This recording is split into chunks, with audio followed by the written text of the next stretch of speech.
Now, what are the leaders are saying about this? What is the conversation? Because I mean, this is something big, and what are they saying?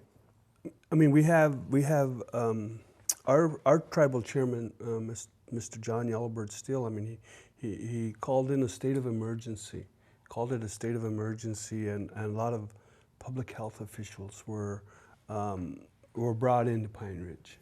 I mean, to kind of study it and to see what's going on. And they did this month-long investigation. You know, they went out and they talked to high school students. They questioned families. So they went out and they just got involved in what's going on out there. And so they come up with a list of things that the youth came up with. You know, and one of the things was alcoholism. I mean, one of them was the use of alcohol and alcoholism. So, I mean, it's kind of, it was sort of finding out kind of what we already know already. Mm-hmm. You know what I mean?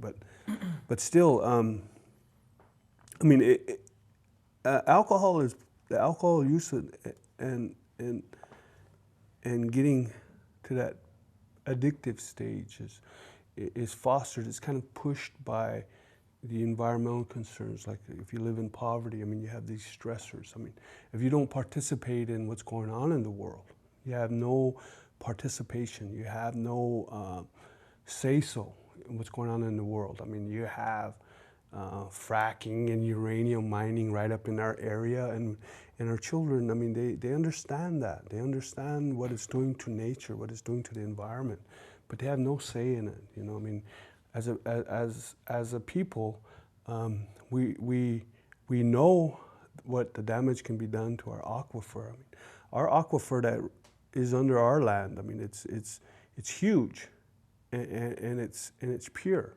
It's probably the only thing that's pure in that area. But they want to use that to frack for oil, right? So they're coming in and getting into our aquifer that's below our homelands, and and we all know that it uses millions of gallons just to pump up so much of that crude oil. They need that pressure to bring it up, you know. And so, and the uranium mining, I mean, it gets into our rivers and. How do you get that out? Yeah. Yeah, the tributaries that come into the White River and Cheyenne River that cuts across our reservations, and eventually it gets into the Missouri and the Mississippi. You know, eventually it comes down here. But I mean, the uranium and all of that stuff. I mean, now we have one of the highest rates of not only suicides but cancers Oh, really? among our people. Wow. And suicides and cancer deaths by cancer are becoming common, just like death by alcoholism. So I mean, but the young people understand this. I mean, they know, but they have no say so. So there's this loss. What my theory is a loss of significance. You know, I mean, when you're feeling insignificant and you're not contributing to a healthy world, and I mean, it's going to eventually bring you down to the feeling of hopelessness and helplessness. You know, and those are the things that we're trying to combat.